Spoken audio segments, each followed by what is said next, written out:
Hi friends, how are you? Friends, I am going to start a lecture series of family laws in India जिसमें हम पहले देखने वाले हैं Hindu marriage act 1955। Friends, Hindu marriage act 1955 को 6 chapter और 30 sections में डिवाइड किया गया है। फ्रेंड्स, जो चैप्टर फर्स्ट है हिंदू मैरिज एक्ट 1955 का, वो डील करता है प्रिलिमिनरी से, जो कि सेक्शन 1 to 4 में दिया गया है। और फ्रेंड्स, जो चैप्टर सेकंड है वो डील करता है हिंदू मैरिजेस से, जो कि सेक्शन 5 से 8 में दिया गया है। और चैप्टर थर्ड जो है वो डील करता है restitution of conjugal rights and judicial separation, जो कि सेक्शन 9 और 10 में दिया गया है। और फ्रेंड्स, जो चैप्टर 4 है वो डील करता है nullity of marriage and divorce, ठीक है, जो कि सेक्शन 11 से लेके 18 में दिया गया है। और फ्रेंड्स, जो चैप्टर 5 है वो डील करता है ज्यूरिडिक्शन एंड प्रोसीजर से, जो कि सेक्शन 19 से सेक्शन 28 में दिया गया है। और जो चैप्टर 6 है वो डील करता है सेविंग एंड रिपील, जो कि सेक्शन 29 और 30 में दिया गया है। फ्रेंड्स, जो सेक्शन 30 है इसको 1960 में सेक्शन 30 को रिपील कर दिया गया, means with effect from 16 December 1960।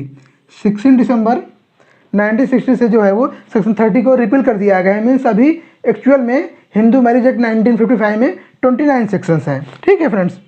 Friends, जो हिंदू मैरिज एक्ट 1955 है ये 18 में 1955 को इनेक्ट हुआ और उसी दिन से ही ये कमेंस भी हो गया। मीन्स हिंदू मैरिज एक्ट जो है वो उसकी इनेक्टमेंट डेट और कमेंसमेंट डेट एक ही है। जिस दिन ये एक्ट पास हुआ उसी दिन से एक्ट लागू भी हो गया। मीन्स 18 में 1955 को ये एक्ट जो है वो इनेक्ट हुआ और उसी दिन से एक्ट अप्लीकेबल भी हो गया, ठीक है फ्रेंड्स। तो फ्रेंड्स, अगर प्रीलिम एग्जाम में ऐसा कोई क्वेश्चन आया कि हिंदू मैरिज एक्ट जो है कब इनेक्ट हुआ या फिर उस कब से कमेंस हुआ, तो उसका राइट आंसर क्या होगा? 18 में 1955।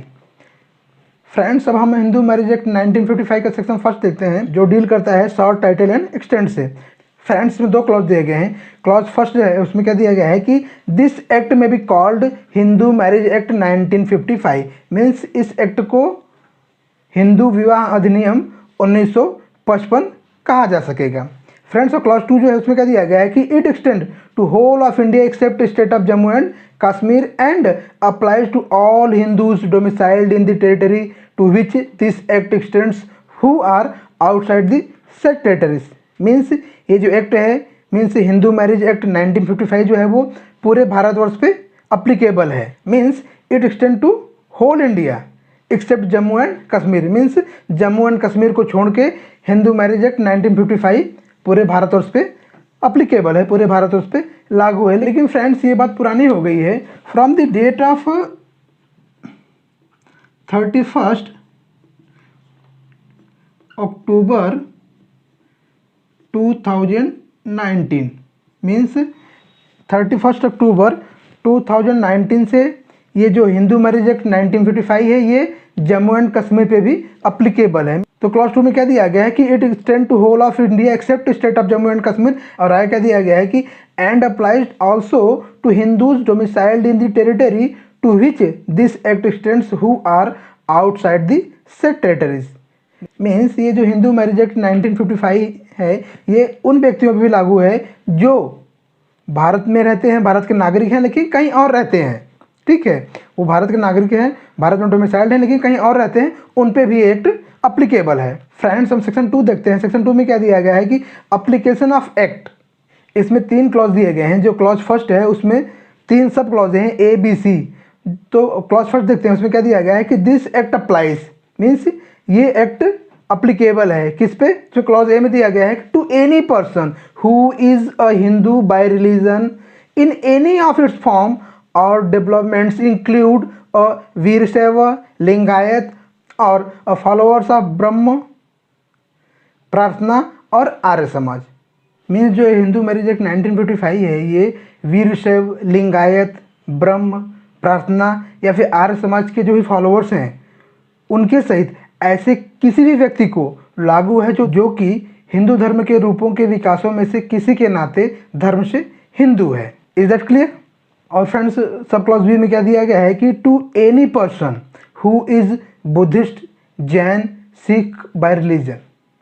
मीन्स ये जो हिंदू मैरिज एक्ट 1955 है ये उन सभी पर्सन्स पे लागू है, उन सभी व्यक्तियों पे लागू है जो धर्म से बौद्ध हैं, जैन हैं और सिख हैं। ठीक है। सब क्लॉज में क्या दिया गया है कि to any other person domiciled in the territory to which this act stands who is not a Muslim, Christian, Parsi, Jew by religion unless it is proved that any such person would have not been governed by Hindu law or by any custom or usage as a part of that law in respect of any of the matters dealt with herein if this act had not been passed। Friends, सब clause में क्या दिया गया है कि ये जो act है उन सभी व्यक्तियों पे लागू है, उन सभी व्यक्तियों पे अप्लीकेबल है जो कि भारत में रह रहे हैं और वो धर्म से मुस्लिम नहीं है, क्रिश्चियन नहीं है, पारसी नहीं है और ज्यू नहीं है। जब तक कि ये साबित नहीं होता कि अगर ये हिंदू मैरिज एक्ट 1955 पास नहीं हुआ होता तो वो जो है हिंदू लॉ में दिए गए किसी प्रोविजन द्वारा या फिर हिंदू के किसी कस्टम और यूसेज द्वारा शासित नहीं होते। मीन्स अगर वो लोग ये साबित करते हैं कि अगर हिंदू मैरिज एक्ट जो है 1955 ये एप्लीकेबल नहीं हुआ होता तो वो लोग हिंदू लॉ के जो प्रोविजंस हैं या फिर हिंदू के जो कस्टम और यूसेज हैं उससे वो शासित नहीं होते, तो ये उन पर लागू नहीं होगा। अगर उन्होंने साबित कर दिया कि वो हिंदू के जो कस्टम्स हैं, यूसेज हैं या फिर हिंदू लॉ के जो प्रोविजंस है उससे वो शासित नहीं होते, वो उन पर एप्लीकेबल नहीं है, तो हिंदू मैरिज एक्ट 1955 जो है उन पर एप्लीकेबल नहीं होगा। लेकिन अगर वो फेल होते हैं ये साबित करने में कि अगर हिंदू मैरिज एक्ट 1955 नहीं आया होता तो वो किसी भी हिंदू लॉ में जो प्रोविजंस दी गई हैं या फिर जो उनके कस्टम्स हैं, जो उनके यूसेज हैं उससे वो गवर्न नहीं होते, तो उन पे हिंदू मैरिज एक्ट जो है वो 1955 अप्लीकेबल होता है। लेकिन वो धर्म से मुस्लिम नहीं होने चाहिए, क्रिश्चियन नहीं होने चाहिए, पारसी नहीं होने चाहिए और जू नहीं होने चाहिए। अगर वो धर्म से मुस्लिम है, क्रिश्चियन है, पारसी या जू हैं तो उन पे हिंदू मैरिज एक्ट 1955 वो अप्लीकेबल नहीं होगा। Is that clear friends? इसमें आगे एक एक्सप्लेनेशन दिया गया है। इसमें क्या दिया गया है कि the following persons are Hindus, Buddhist, Jains, Sikh by religion as the case may be. इसमें क्या दिया गया है कि नीचे दिए जो पर्सन है वो धर्म से हिंदू, बुद्धिस्ट, जैन या फिर सिख माने जाएंगे। कौन कौन से लोग? उसमें क्लॉज ए में दिया गया है कि एनी चाइल्ड लेजिटिमेट और illegitimate both of whose parents are Hindus, Buddhist, Jains और सिख बाय रिलीजन। मीन्स ऐसे सभी बालक, ऐसे सभी बच्चे, चाहे वो औरस हों या फिर जारज हों, मीन्स चाहे वो लेजिटिमेट हों या फिर इनलेजिटिमेट हों, और सिंपल भाषा में बोले तो चाहे वो जायज़ हों या फिर नाजायज़ हों, अगर उनके माता पिता दोनों का धर्म हिंदू हो, बौद्ध हो, जैन हो या फिर सिख हो, तो वो उन बच्चों का धर्म भी हिंदू, बौद्ध, जैन और सिख होगा। ठीक है, यही कहना है क्लॉज ए का। इसको हम एक एग्जाम्पल द्वारा समझते हैं। सपोज ए एक पर्सन है जो धर्म से हिंदू है और ए की मैरिज बी से होती है जिसका धर्म भी हिंदू है। ठीक है, और इन दोनों को एक चाइल्ड होता है, एक बच्चा होता है सी। ठीक है, तो उसका धर्म भी हिंदू होगा। ठीक है, क्योंकि उसके माता पिता दोनों का धर्म हिंदू है इसलिए उसका धर्म भी हिंदू होगा। अगर उसके माता पिता का धर्म जैन होता तो उसका धर्म भी जैन होता, अगर उसके माता पिता का धर्म सिख होता तो उसका धर्म भी सिख होता। ठीक है, अगर उसके माता पिताओं का धर्म बौद्ध होता तो इसका धर्म भी बौद्ध होता। ठीक है, यही दिया गया है क्लॉज ए में। हम क्लॉज बी देखते हैं। क्लॉज बी में क्या दिया गया है कि एनी चाइल्ड लेजिटिमेट और illegitimate one of whose parents is a Hindu, Buddhist, Jain और Sikh by religion and who is brought up as a member of tribe, community group or family to which such parents belongs or belonged। Means ऐसे सभी बच्चे, ऐसे सभी बालक, चाहे वो औरस हों या फिर जारज हों, मीन्स चाहे वो लेजिटिमेट हों और चाहे इनलेजिटिमेट हों, अगर उनके माता पिता में से किसी एक का धर्म, चाहे माता का चाहे पिता का, किसी एक का धर्म अगर बौद्ध है, जैन है, सिख है, हिंदू है और उनका जो है पालन पोषण उसी कम्युनिटी में, उसी ट्राइब में, उसी समाज में होता है, उन्हीं की फैमिली में होता है, तो उस बच्चे का, उस बालक का धर्म भी बौद्ध, जैन, सिख या फिर हिंदू होगा। फ्रेंड्स, इसको हम एग्जाम्पल द्वारा समझते हैं। सपोज ए एक पर्सन है जिसका धर्म हिंदू है। ठीक है, और ए की मैरिज बी से होती है जो कि नॉन हिंदू है। ठीक है, बी जो है वो नॉन हिंदू है, इन दोनों को एक बच्चा पैदा होता है, एक सी, ठीक है। और सी का जो है पालन पोषण ए के फैमिली में होता है, ठीक है। सी जो है ए के फैमिली में ही बड़ा होता है, ए की कम्युनिटी में बड़ा होता है, ठीक है। तो सी का धर्म भी हिंदू होगा। और अगर ए का धर्म जैन होता और सी का पालन पोषण ए की फैमिली में होता तो सी का धर्म भी जैन होता। अगर ए का धर्म बौद्ध होता और सी का पालन पोषण ए की फैमिली में होता तो सी का धर्म भी बौद्ध होता। तो यही दिया गया क्लॉज बी में कि अगर माता पिता में से किसी का धर्म अगर जैन है, बौद्ध है, सिख है, हिंदू है और बच्चा जो है उन्हीं की फैमिली में, उन्हीं कम्युनिटी में बड़ा होता है, उन्हीं कम्युनिटी द्वारा उसका पालन पोषण होता है, तो फिर वो जो बच्चा है उसका धर्म भी हिंदू, जैन, सिख या फिर बौद्ध होगा। Is that clear friends? हम क्लास सी देखते हैं, उसमें क्या दिया गया है कि any person who is a convert और reconvert to Hindu, Buddhist, Jain और सिख रिलीजन।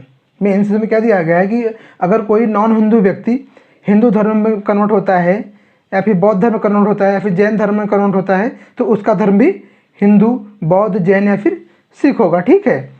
और आगे क्या दिया गया इसमें कि अगर कोई व्यक्ति रिकन्वर्ट होता है, मीन्स उस व्यक्ति का धर्म पहले हिंदू था, बौद्ध था, जैन था या फिर सिख था और वो किसी दूसरे धर्म में कन्वर्ट हो गया था, लेकिन बाद में फिर से वो हिंदू धर्म में, बौद्ध धर्म में, सिख धर्म में या फिर जैन धर्म में रिकन्वर्ट होता है तो उसका भी धर्म बौद्ध, जैन, सिख या फिर हिंदू माना जाएगा। Is that clear friends? हम सेक्शन 2 का क्लॉज 2 देखते हैं, उसमें क्या दिया गया है कि notwithstanding anything contained in subsection 1 nothing contained in this act shall apply to the members of any scheduled tribe within the meaning of clause 25 of article 366 of the constitution unless central government by notification in official gazette otherwise directs।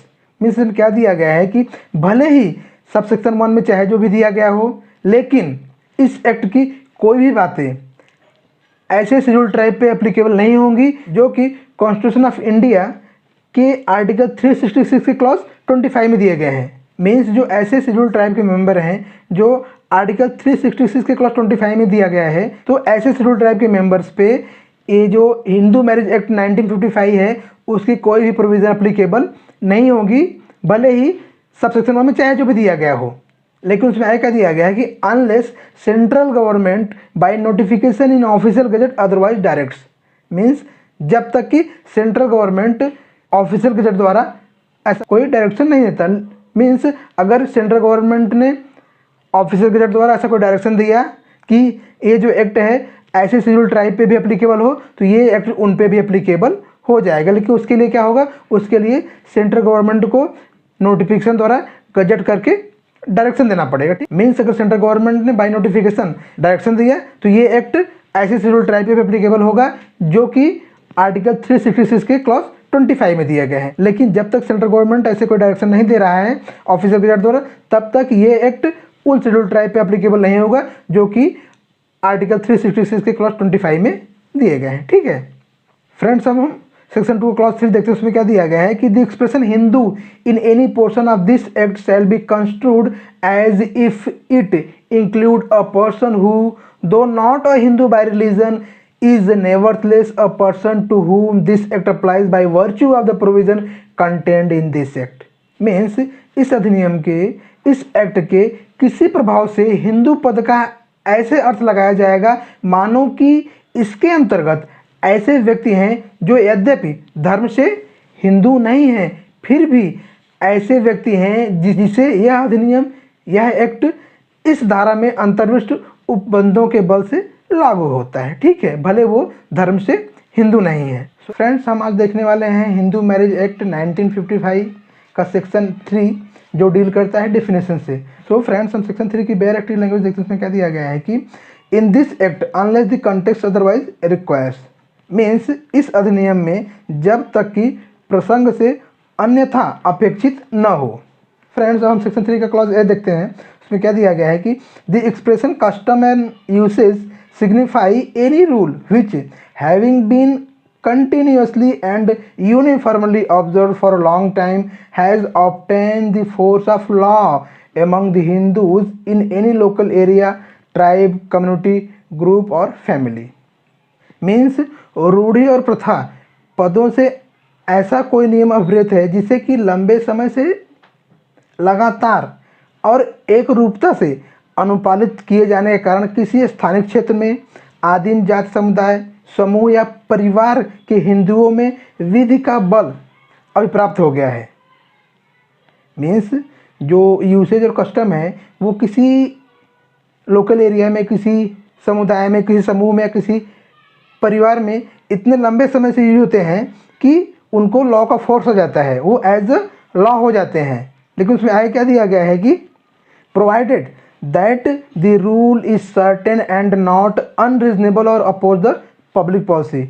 Means ये rule certain होने चाहिए, unreasonable नहीं होने चाहिए और public policy को oppose करने वाले नहीं होने चाहिए। ठीक है, अगर ये रूल और कस्टम अनसर्टेन हैं और अनरीजनेबल हैं या फिर पब्लिक पॉलिसी को अपोज करने वाले हैं तो उनको लॉ का फोर्स नहीं आएगा। ठीक है, आगे क्या दिया गया है कि provided further that in the case of rule applicable only to a family it has not been discontinued by the family. Means अगर कोई रूल मीन्स कस्टम और यूसेज जो है किसी पर्टिकुलर फैमिली द्वारा यूज किया जा रहा है तो वो रूल जो है वो उस फैमिली में कंटिन्यूसली यूज होना चाहिए। अगर वो रूल डिसकंटिन्यूड होता है तो उसको लॉ का फोर्स नहीं आएगा, मीन्स वो एज अ लॉ ट्रीट नहीं होगा। अगर वो रूल डिसकंटिन्यूड कर दिया गया उस फैमिली द्वारा तो उस रूल को लॉ का फोर्स नहीं आएगा, वो एज अ लॉ ट्रीट नहीं किया जाएगा। लेकिन अगर वो रूल उस फैमिली द्वारा कंटिन्यू यूज हो रहा है तो उसको लॉ का फोर्स हो जाएगा और एज अ लॉ वो ट्रीट हो सकता है। ठीक है फ्रेंड्स, हम देखते हैं क्लॉज बी, उसमें क्या दिया गया है कि district court means in any area for which there is a city civil court that court and in any other area the principal civil court of original jurisdiction and includes any other civil court which may be specified by the state government by notification in the official gazette as having jurisdiction in respect of the matter dealt with in this act। Friends में क्या दिया गया है कि district court means in any area for which there is a city civil court that court, जिस area में city civil court है वहाँ पे डिस्ट्रिक्ट कोर्ट मीन्स वही सिटी सिविल कोर्ट। ठीक है, जहाँ पे सिटी सिविल कोर्ट इस्टेब्लिश है उस एरिया में district court means city civil court. और उसमें आगे क्या दिया गया है कि and in any other area the principal civil court of original jurisdiction. Means उस एरिया के बाहर जहाँ पे सिटी सिविल कोर्ट है वहाँ पे तो city civil court means district court, लेकिन उस एरिया के बाहर जहाँ पे सिटी सिविल कोर्ट नहीं है वहाँ पे जो principal civil court of original jurisdiction होगा वही डिस्ट्रिक्ट कोर्ट माना जाएगा। और उसमें आगे क्या दिया गया है कि and includes any other civil court which may be specified by the state government by notification in official gazette as having the jurisdiction in respect of the matter dealt with in this act. और इसके अंतर्गत ऐसे भी civil court आएंगे जिसे इस अधिनियम में जिन बातों के लिए व्यवस्था दी गई है उनके बारे में क्षेत्राधिकार रखने वाले कोर्ट के रूप में राज्य सरकार द्वारा राज्य की गजट में अधिसूचना द्वारा उल्लेखित किया जाए। फ्रेंड्स, हम क्लॉज सी देखते हैं। क्लॉज सी में क्या दिया गया है कि full blood and half blood. इसमें आगे क्या दिया गया है कि two person are said to be related to each other by full blood when they were descended from a common ancestor by the same wife and by half blood when they are descended from a common ancestor but by different wifes. Friends, full blood means सगा और half blood means सौतेला। दो व्यक्ति एक दूसरे के सगे नातेदार तब कहलाते हैं जब वे एक ही पूर्वज से उसकी एक ही पत्नी से जन्मे हों, और सौतेले नातेदार तब कहलाते हैं जबकि वे एक ही पूर्वज से किंतु उनकी भिन्न भिन्न पत्नियों से जन्मे हों। फॉर एग्जाम्पल, सपोज ए एक पर्सन है और बी उसकी वाइफ है। इन दोनों को सी और डी दो बच्चे हैं। ठीक है, तो सी और डी का जो आपस में रिलेशन होगा वो फुल ब्लड का रिलेशन होगा। ये दोनों आपस में सगे भाई होंगे क्योंकि यहाँ पे जो है ए कॉमन एंसेस्टर है और उसकी सेम वाइफ मीन्स बी से ही दोनों बच्चे पैदा हुए हैं। ठीक है, इसलिए इन दोनों का जो रिलेशन होगा वो फुल ब्लड का रिलेशन होगा। अगर इसको हमको और अच्छी तरह समझना हो तो इसको हम ऐसे समझ सकते हैं कि लक्ष्मण और जो शत्रुघ्न थे उनके आपस का जो रिलेशन था वो फुल ब्लड का था, क्योंकि उनके जो कॉमन एंसेस्टर थे वो राजा दशरथ, और दोनों ही उनकी पत्नी सुमित्रा के पुत्र थे। ठीक है, तो उन दोनों में जो रिलेशन था आपस में वो फुल ब्लड का था। फ्रेंड्स, अब हम हाफ ब्लड रिलेशन का एग्जांपल देखते हैं। सपोज एक पर्सन है और उस W1 उसकी वाइफ है। ठीक है, और इससे एक को एक लड़का पैदा होता है C, और थोड़े समय बाद जो W1 है उसकी डेथ हो जाती है और A दूसरी मैरिज करता है W2 से, और थोड़े समय बाद उसको भी एक लड़का पैदा होता है D।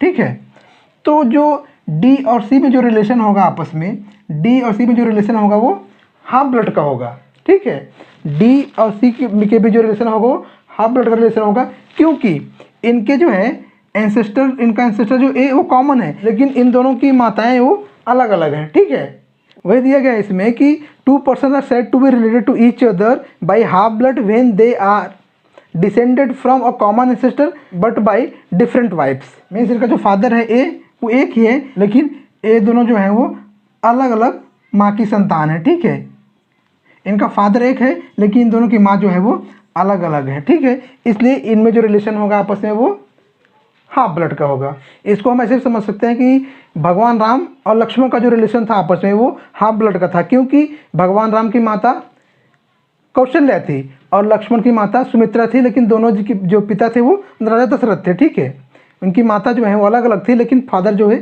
थे वो एक ही थे, राजा दशरथ। इसलिए भगवान राम में और जो लक्ष्मण में रिलेशन था आपस में वो हाफ ब्लड का था।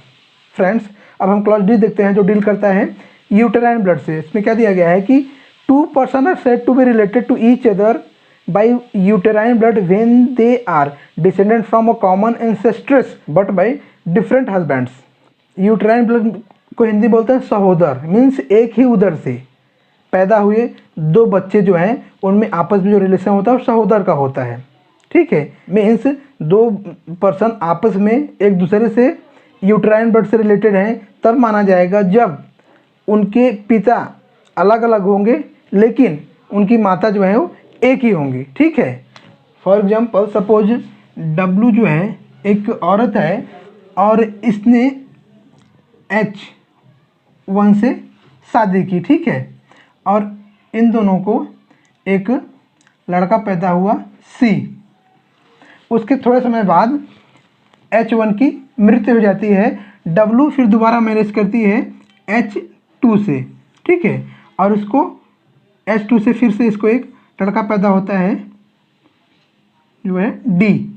तो D और C में जो रिलेशन होगा आपस में वो यूटेराइन ब्लड का होगा, क्योंकि इन दोनों की माता जो है W वो एक ही है लेकिन इन दोनों के पिता अलग अलग हैं। ठीक है, D H2 का लड़का है और C H1 का लड़का है, लेकिन इनकी माता जो है W वो एक ही है। वही दिया गया है इसमें कि 2 person are said to be related to each other by uterine blood when they are descended from common ancestress. Ancestress means पूर्वजा, मीन्स ये W। ठीक है, और आगे क्या दिया गया है कि but by different husbands, means H1 और H2।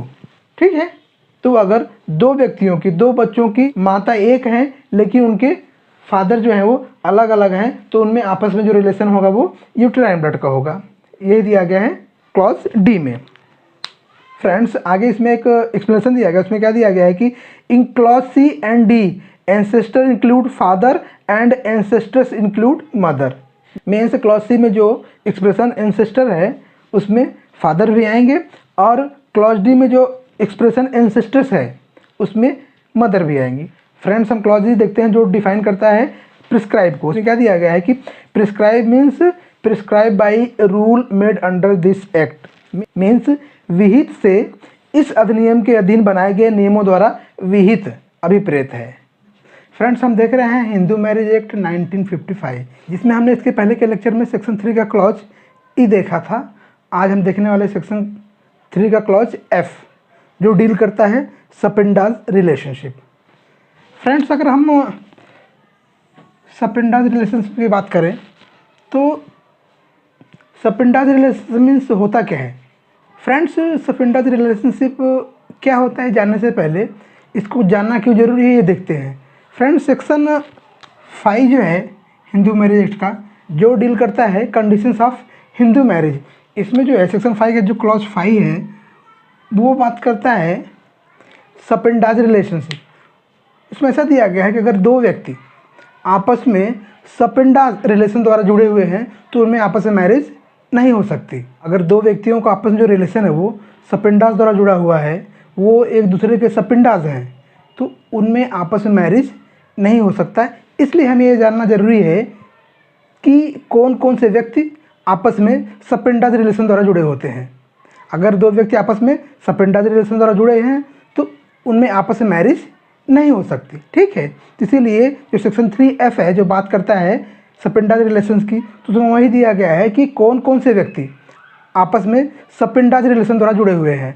तो हम देखते हैं कि सपेंडाज रिलेशन मीन्स क्या होता है। सपेंडाज, पिंड, पिंड मीन्स होता है बॉडी, या फिर पिंड मीन्स जो हम पिंड दान देते हैं चावल का गोला बना के। तो जो लोग श्राद्ध करते हैं अपने पूर्वजों का, तो जिन व्यक्तियों को उनके पूर्वजों का श्राद्ध करने का अधिकार है, मतलब पिंडदान देने का अधिकार है, वो आपस में सपेंडाज रिलेशन द्वारा जुड़े होते हैं, ठीक है।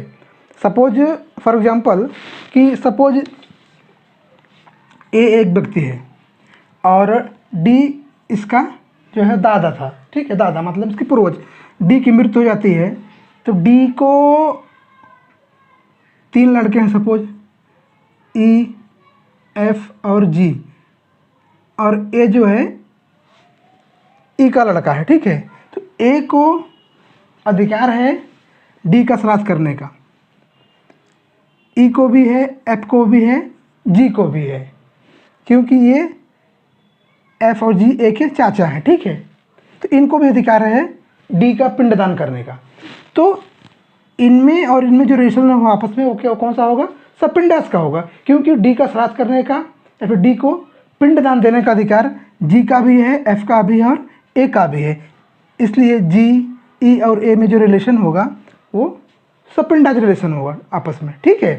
सो फ्रेंड्स, समझ में आए कैसे दो व्यक्ति आपस में सपेंडाज रिलेशन द्वारा जुड़े होते हैं, ठीक है। इसमें हमने एग्जाम्पल में देखा कि डी जो है वो डी उनका पूर्वज था ए का, ठीक है। तो डी का श्राद्ध करने का अधिकार जिन जिन व्यक्ति को होगा, डी का श्राद्ध करने का अधिकार या फिर डी को पिंडदान देने का अधिकार जिस जिस व्यक्ति को होगा वो सभी आपस में सपेंडाज रिलेशन द्वारा जुड़े होंगे, ठीक है। सपेंडाज मतलब एक ही पिंड द्वारा। अगर हम पिंड को बॉडी समझें तो ये जो एक ही बॉडी द्वारा, इसके ही द्वारा ये लोग सब, क्योंकि ये सब इसी के अंश हैं, इसके द्वारा ये लोग आए हैं, ठीक है। तो ये सभी क्या होंगे, आपस में सपेंडाज द्वारा जुड़े होंगे, ठीक है। सो फ्रेंड्स, हम देखते हैं सेक्शन 3 क्लॉज एफ की बेयरंट लैंग्वेज में क्या दिया गया है। इसमें 2 सब क्लॉज हैं, sub clause first and sub clause second. तो सब क्लॉज फर्स्ट उसमें क्या दिया गया है कि सपेंडार रिलेशनशिप, इसमें क्या दिया गया है कि with reference to any person, with reference to any person extends as far as the third generation inclusive in the line of ascent through the mother and the fifth inclusive in the line of ascent through the father, the line being traced upward in each case from the person concerned who is to be counted as the first generation। Friends, में क्या दिया गया है कि with reference to any person, किसी व्यक्ति के reference में आगे क्या दिया गया है कि extend as for as the third generation, किसी व्यक्ति के रेफरेंस में उसका जो है तीसरा जनरेशन उसको इंक्लूड करके इन the line of ascent through the mother, mother के साइड में उसको इंक्लूड करके मदर के साइड में तीसरे जनरेशन तक, ठीक है। अब आगे क्या दिया गया है कि and fifth inclusive in the line of ascent through the father, और फादर की लाइन में उसको इंक्लूड करके 5th जनरेशन तक।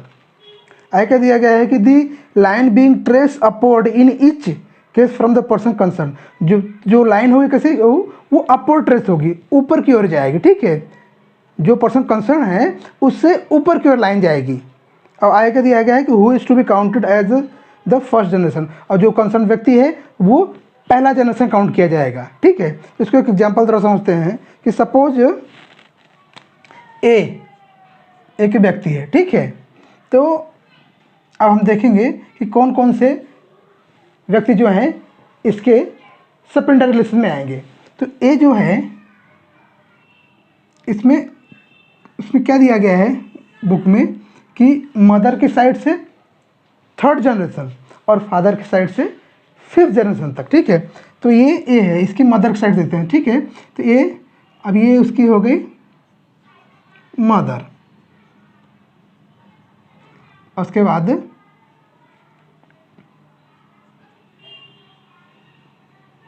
फादर मदर, ठीक है। तो मदर साइड में कितना हो गया, ये 3rd जनरेशन, क्योंकि उसमें क्या दिया गया है कि जो कंसर्न व्यक्ति कौन सा है, ए, ठीक है। तो ए को भी काउंट किया जाएगा और ए जो है वो 1st जनरेशन माना जाएगा। तो ए से काउंट करके 1st जनरेशन, 2nd जनरेशन और 3rd जनरेशन, ठीक है। मदर साइड से ये 1st जनरेशन हो गया, ये कौन सा हो गया, 2nd जनरेशन है, ये 3rd जनरेशन। तो मदर साइड से 3rd जनरेशन तक एक 1st जनरेशन कौन सा हो गया, ये कंसर्न व्यक्ति, क्योंकि बुक में क्या दिया गया है कि जो कंसर्न पर्सन है वो उससे अपवर्ड में जाएगा, ठीक है। तो ये इसके पर इसकी माँ और उसके माता पिता, ठीक है। तो ए से अपवर्ड में गया और ए भी इंक्लूड रहेगा, ए 1st जनरेशन माना जाएगा। तो ए 1st जनरेशन हो गया, उसकी मदर 2nd जनरेशन और उसकी फादर 3rd जनरेशन, ठीक है।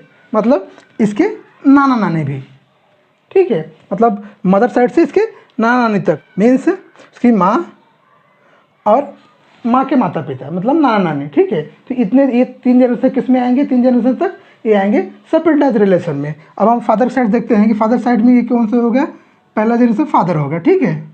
उसके बाद हम ऊपर जाएंगे, फिर ग्रैंडफादर, ठीक है। फिर ऊपर आएंगे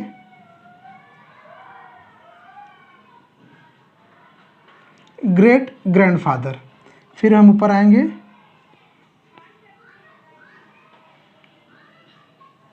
ग्रेट ग्रेट ग्रैंडफादर, ठीक है। तो ये हो गया 5th जनरेशन फादर के लाइन में। ये 1st जनरेशन हो गया, a father, 2nd generation grandfather, 3rd generation great grandfather,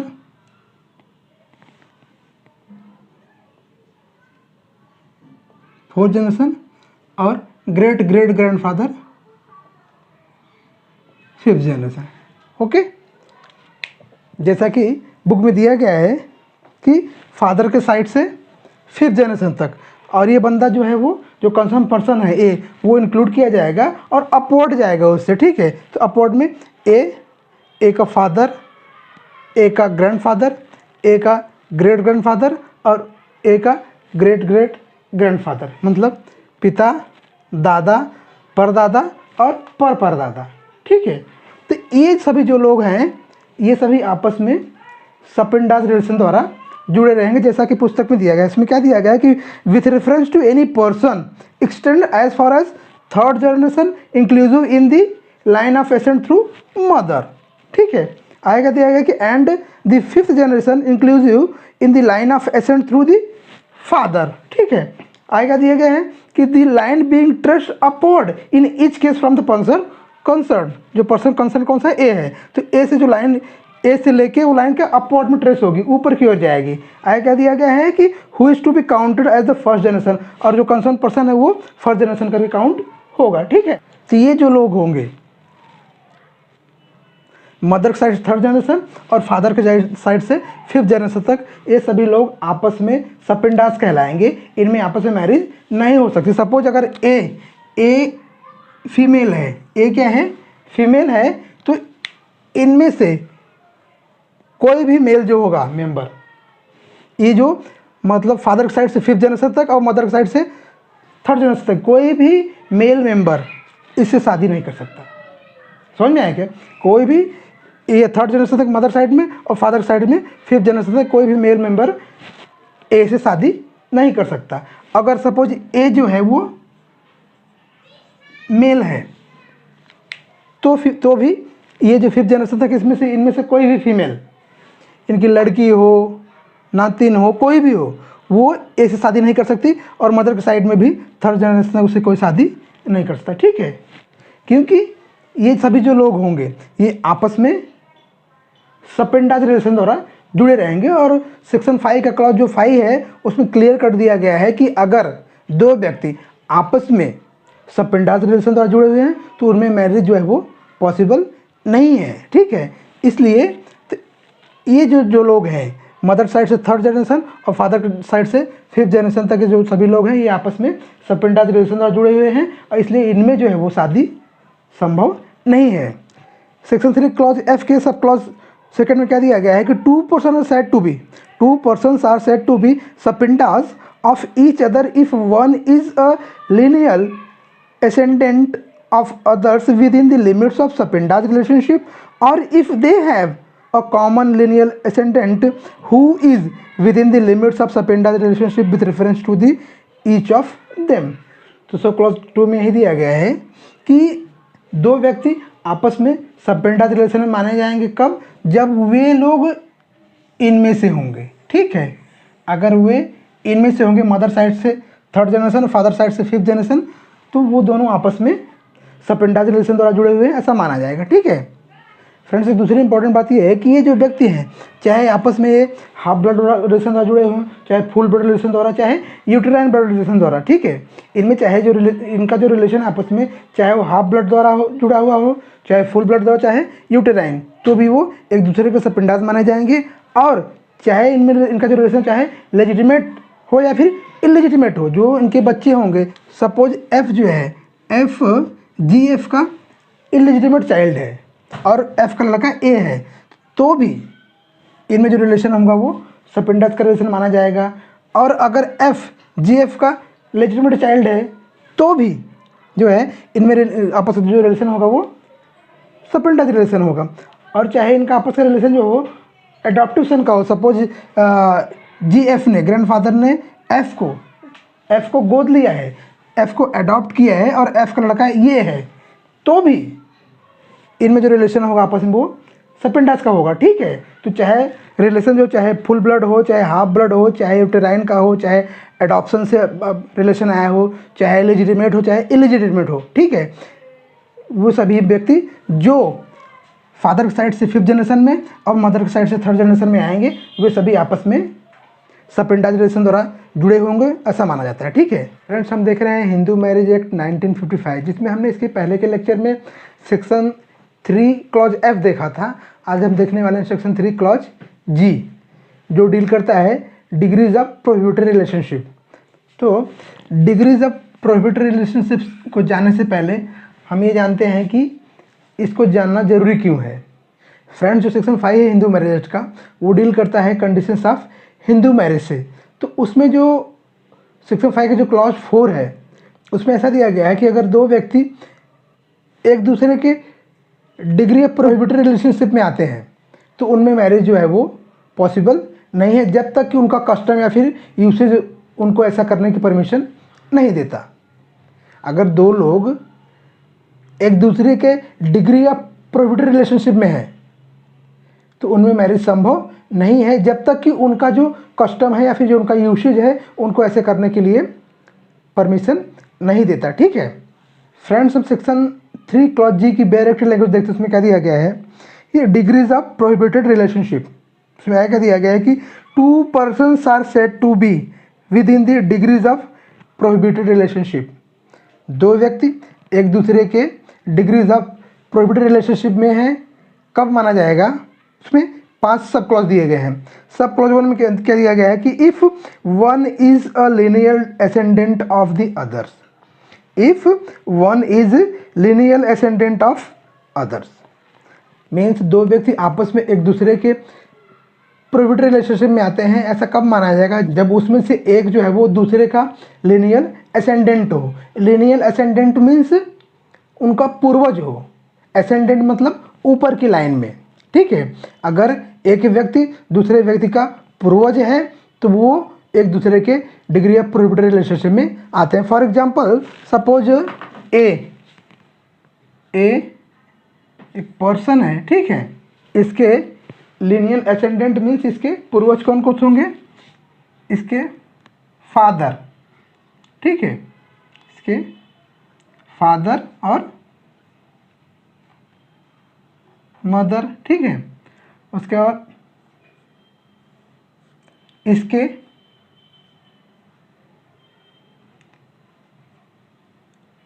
grandfather और ग्रैंडमदर, इसके ग्रेट ग्रैंडफादर और ग्रेट ग्रैंड मदर, और इसके ग्रेट ग्रेट ग्रैंडफादर और ग्रेट ग्रेट ग्रैंड मदर, ठीक है। ये सभी क्या होंगे, इसके लीनियल एसेंडेंट होंगे, मीन्स इसके पूर्वज होंगे, ठीक है। तो ये सभी जो है किस में आएंगे, ये सभी डिग्री ऑफ प्रोहिबिटेड रिलेशनशिप में आएंगे, ठीक है। ये सभी ए के डिग्री ऑफ प्रोहिबिटेड रिलेशनशिप में आने वाले हैं, ठीक है। मीन्स ए के माता पिता, ए के दादा दादी, ए के परदादा और परदादी, ए के परदादा और परदादी, ये सभी किस में आएंगे, ये सभी ए के डिग्री ऑफ प्रोहिबिटेड रिलेशनशिप में आएंगे, ठीक है। सो फ्रेंड्स, हम सबका सेकंड देखते हैं, उसमें क्या दिया गया है कि if one was the wife और हस्बैंड ऑफ लीनियल एसेंडेंट और डिसेंडेंट ऑफ अदर्स, मीन्स उन दोनों पर्सन में से जो एक दूसरे से शादी करना चाहते हैं उसमें से एक जो है वो दूसरे के लीनियल एसेंडेंट का हस्बैंड या फिर उसकी वाइफ रह चुकी हो, और या फिर उनके लीनियल डिसेंडेंट की वाइफ या फिर हस्बैंड रह चुका हो। मीन्स लीनियल एसेंडेंट मीन्स उनके पूर्वज, उसके पूर्वज की वाइफ या फिर उसके पूर्वज का हस्बैंड रह चुका हो, ठीक है।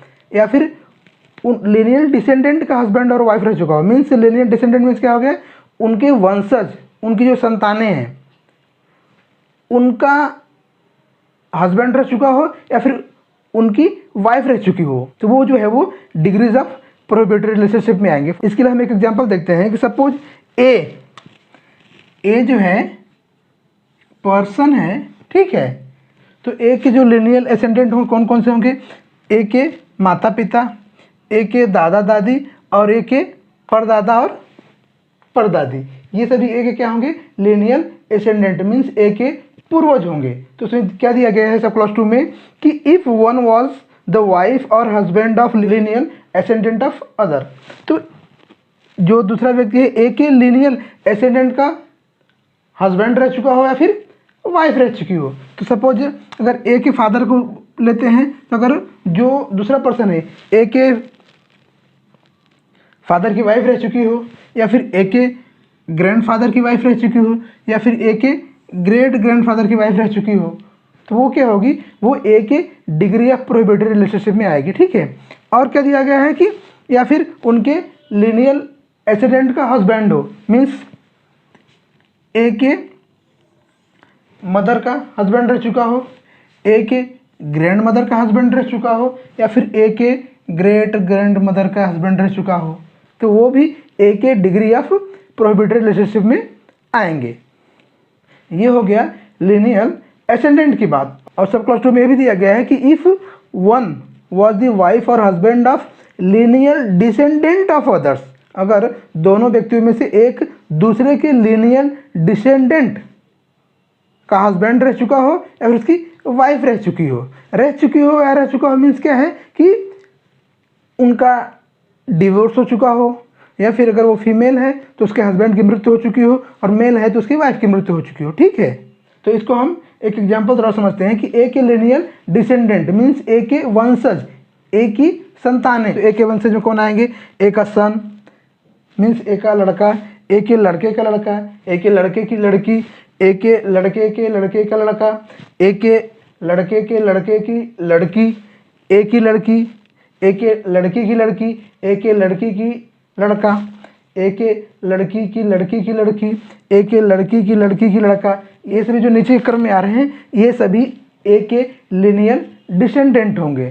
तो सब क्लॉज 2 में ही दिया गया है कि ए के लिनियल डिसेंडेंट का जो है वो वाइफ रह चुकी हो या फिर ए के लिनियल डिसेंडेंट का हस्बैंड रह चुका हो। ठीक है, इनमें से इनकी वो वाइफ रह चुकी हो या फिर इनका हस्बैंड रह चुका हो। ठीक है, इनका तो वो क्या होगा, वो जो व्यक्ति है वो ए के डिग्री ऑफ प्रोहिबिटेड रिलेशनशिप में आएगा। ठीक है, सो फ्रेंड्स हम सब क्लास 3 देखते हैं। इसमें क्या दिया गया है कि if one was the wife of the brother और ऑफ द फादर्स और मदर्स ब्रदर और ऑफ द ग्रैंडफादर्स और grandfathers brother of the other, means अगर उन दोनों व्यक्तियों में से एक जो है दूसरे के भाई की वाइफ थी, मतलब रह चुकी है। ठीक है, या फिर दूसरे के फादर की वाइफ रह चुकी है, या फिर दूसरे के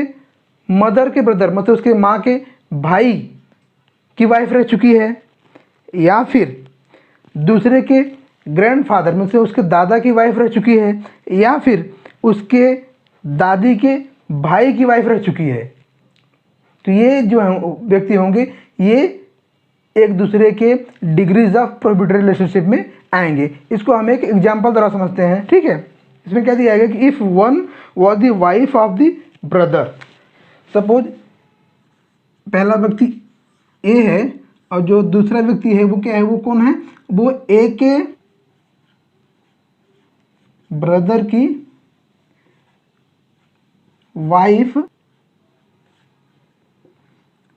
रह चुकी है, मतलब ए के ब्रदर की वाइफ थी वो। ठीक है, चाहे उनका तलाक हो गया हो चाहे ए के ब्रदर की मृत्यु हो गई हो। ठीक है, तो दूसरा व्यक्ति क्या है, कौन है, ए के ब्रदर की वाइफ वो रह चुकी है, ए के ब्रदर की वाइफ थी वो। ठीक है, तो वो क्या होगी, ए की भाभी हो जाएगी। ठीक है, तो ए की भाभी है तो इसलिए वो क्या होगा, ये जो है ए के ब्रदर की वाइफ जो है ए के डिग्रीज ऑफ प्रोहिबिटेड रिलेशनशिप में आने वाले हैं। ये दोनों एक दूसरे के डिग्रीज ऑफ प्रोहिबिटेड रिलेशनशिप में आएंगे। ठीक है, और आगे क्या दिया गया कि if one was the wife of fathers of other, means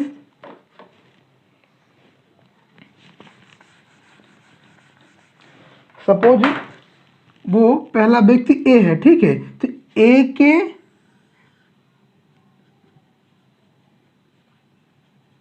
father की वाइफ, ए के फादर की वाइफ रह चुकी हो, मीन्स क्या होगी, वो ए की मदर ही हो जाएगी। ठीक है, तो ये दोनों एक दूसरे के डिग्रीज ऑफ प्रोहिबिटेड रिलेशनशिप में आएंगे। ठीक है, आगे क्या दिया गया है कि मदर्स ब्रदर, सपोज वो पहला व्यक्ति कौन है, वो पहला व्यक्ति ए है और दूसरा व्यक्ति उसके मदर के ब्रदर की क्या है, वो ब्रदर की वाइफ रह चुकी है, मतलब उसके मदर के ब्रदर की वाइफ थी वो। ठीक है, तो ये क्या हो, ये एक ही मामी हो जाएगी। ठीक है, तो ये दोनों जो हैं एक दूसरे के डिग्रीज ऑफ प्रोहिबिटेड रिलेशनशिप में आएंगे। ठीक है, आगे क्या दिया गया है कि ग्रैंडफादर्स वाइफ। ठीक है, तो पहला व्यक्ति सपोज जो है वो ए है, ए के ग्रैंडफादर की वाइफ, ए के ग्रैंडफादर की वाइफ रह चुकी हो। ठीक है, तो ए के ग्रैंडफादर की वाइफ रह चुकी है दूसरे व्यक्ति, तो वो क्या ए की दादी हो जाएगी वो। ठीक है, तो ये दोनों जो हैं एक दूसरे के डिग्रीज ऑफ प्रोहिबिटेड रिलेशनशिप में आएंगे। आगे क्या दिया गया कि ग्रैंड मदर्स ब्रदर्स वाइफ। ठीक है, तो अगर पहला व्यक्ति जो है फॉर एग्जांपल ए है, तो ए के ग्रैंड मदर के ब्रदर की वाइफ रह चुकी हो। ठीक है, वो ए के ग्रैंड मदर की ब्रदर की वाइफ, मीन्स ए के फादर की वो क्या है, मामी रह चुकी है। ठीक है, ए के फादर की मामी रह चुकी है, मतलब ए के ग्रैंड मदर के ब्रदर की वाइफ मीन्स ए के फादर की मामी रह चुकी है, इसलिए ये दोनों किसमें, ये दोनों एक दूसरे के डिग्रीज ऑफ प्रोहिबिटेड रिलेशनशिप में आएंगे। ठीक है, सो फ्रेंड्स अब हम सब क्लॉज 4 देखते हैं, इसमें क्या दिया गया है कि if two are brother and sister, uncle and niece, aunt and nephew, or children of brother and sister, or of two brothers or two sisters, means इसमें क्या दिया गया है कि अगर वो दोनों व्यक्ति एक दूसरे के भाई बहन हैं, ब्रदर सिस्टर हैं, तो वो दोनों एक दूसरे के डिग्रीज ऑफ प्रोहिबिटेड रिलेशनशिप में आएंगे। अगर वो दोनों अंकल और नीस हैं, मीन्स चाचा और भतीजी हैं, या फिर मामा और भांजी हैं, तो भी वो एक दूसरे के डिग्रीज ऑफ प्रोहिबिटेड रिलेशनशिप में आएंगे। और आगे क्या दिया गया है कि अगर वो दोनों आंट और नेफ्यू हैं, मीन्स चाची और भतीजा हैं, या फिर मामी और भांजा हैं, तो भी वो दोनों एक दूसरे के डिग्रीज ऑफ प्रोहिबिटेड रिलेशनशिप में आएंगे। और आगे क्या दिया गया है कि childrens of brother and sister, मतलब भाई और बहन के अगर बच्चे हैं, एक दूसरे के भाई और बहन के बच्चे हैं, तो भी वो एक दूसरे के डिग्रीज ऑफ प्रोहिबिटेड रिलेशनशिप में आएंगे। और उसमें आगे क्या दिया गया है कि अगर दो लोग एक दूसरे के भाई हैं, तो भी वो दोनों एक दूसरे के डिग्रीज ऑफ प्रोहिबिटेड रिलेशनशिप में आएंगे। और अगर दो बहनें हैं, तो भी वो दोनों एक दूसरे के डिग्रीज ऑफ प्रोहिबिटेड रिलेशनशिप में आएंगे। ठीक है फ्रेंड्स, अभी मैंने जिन रिलेशन की बात की, ये सभी रिलेशन चाहे हाफ ब्लड द्वारा जुड़े हों, चाहे फुल ब्लड द्वारा, चाहे यूट्राइन ब्लड द्वारा, और चाहे ये इलेजिटिमेट ब्लड रिलेशन हो, चाहे लेजिटिमेट हो, और चाहे वो रिलेशन ब्लड द्वारा हो या फिर एडॉप्शन द्वारा हो, ये सभी व्यक्ति एक दूसरे के डिग्रीज ऑफ प्रोहिबिटेड रिलेशनशिप में आएंगे। ठीक है फ्रेंड्स, हम देख रहे हैं हिंदू मैरिज एक्ट 1955, जिसमें हमने इसके पहले के लेक्चर में सेक्शन 3 देखा।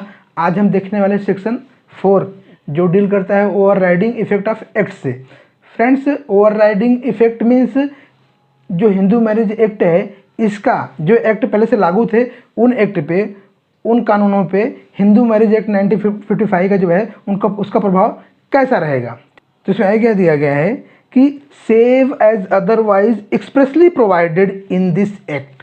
इस एक्ट में अदरवाइज अगर कुछ स्पष्ट रूप से लिखा गया है, तो उसको छोड़ करके इस एक्ट में किसी प्रोविज़न के बारे में, किसी चीज़ के बारे में अगर कुछ अलग से लिखा गया है, तो उसको छोड़ करके। ठीक है, और उसमें आगे क्या दिया गया है, इसमें आगे 2 सब क्लॉज दिए गए हैं, सब क्लॉज ए और बी। तो सब क्लॉज ए में क्या दिया गया है कि एनी टेक्स्ट, रूल और इंटरप्रिटेशन ऑफ हिंदू लॉज और एनी कस्टम और usage as a part of that law in force immediately before the commencement of this act, means Hindu marriage act 1955 shall cease to have effect with respect to any matter for which provision is made in this act। Means friends, इसमें क्या दिया गया है कि any text, rule और interpretation of Hindu laws, Hindu laws के कोई भी टेक्स्ट, रूल और इंटरप्रिटेशन, और एनी कस्टम और usage as a part of that law, या फिर कोई यूसेज और कस्टम जो उस हिंदू लॉ का पार्ट रहा हो। ठीक है, इन force immediately before the commencement of this act. इस हिंदू मैरिज एक्ट 1955 से पहले इन्फोर्स में थे, लागू थे। जब तक हिंदू मैरिज एक्ट 1955 नहीं आया था, तब तक वो एक्ट लागू थे। ठीक है, shall cease to have effect with respect to any matter for which provisions is made in this act. उनको रद्द किया जाता है उन मैटर के बारे में, उन प्रोविजंस के बारे में जो हिंदू मैरिज एक्ट 1955 में दी गई हैं। मीन्स हिंदू मैरिज एक्ट 1955 के आने से पहले, इसको अप्लीकेबल होने से पहले, इसको लागू होने से पहले, इसके एनेक्टमेंट से पहले जो हिंदू लॉ अप्लीकेबल थे हिंदुओं पे, उसका कोई टेक्स्ट, रूल, इंटरप्रिटेशन या फिर उनसे रिलेटेड जो कोई यूसेज और कस्टम थे, जो उनका एक पार्ट थे और वो अप्लीकेबल थे। ठीक है, तो वो सभी text, rule, interpretation, custom, usage, उनको रद्द किया जाता है उन मैटर के बारे में, उन प्रोविजंस के बारे में जिसके लिए हिंदू मैरिज एक्ट में प्रोविजंस दी गई हैं।